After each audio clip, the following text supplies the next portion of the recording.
புரட்சி தலைவர் எம்ஜிஆர் அவர்களை பற்றி நடிகர் சத்யராஜ் அவர்கள் கூறியதை தற்பொழுது காண்போம். புரட்சி தலைவர் எம்ஜிஆர் அவர்களின் படத்தை ரசித்தவர்கள் வேறு எந்த நடிகரின் படத்தையும் ரசிக்க முடியாது. எந்த ஒரு நடிகரின் படத்தை பார்த்துவிட்டு வந்தாலும் எம்ஜிஆர் அவர்களின் படத்தை பார்த்த பிறகே உறங்க செல்வேன்.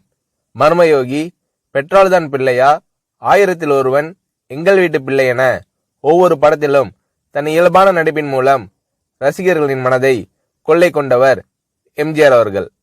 புரட்சி தலைவர் எம்ஜிஆர் ஒருவர்தான் விவசாயிகளின் நலன், மீனவர்களின் துயர் துடைத்தல் என ஒவ்வொரு பிரச்சனையையும் தனது திரைப்படங்களில் பேசியிருப்பார்.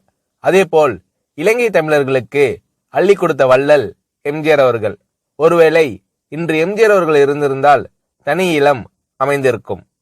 ஜாதி மத வேறுபாடு, ஏழை எளிய மக்கள் இல்லாத சமூகம் உருவாக்க பாடுபட்டவர் எம்ஜிஆர் அவர்கள். எம்ஜிஆர் அவர்கள் அடைந்த வெற்றியை எந்த நடிகரும் நினைத்து பார்க்க முடியாது.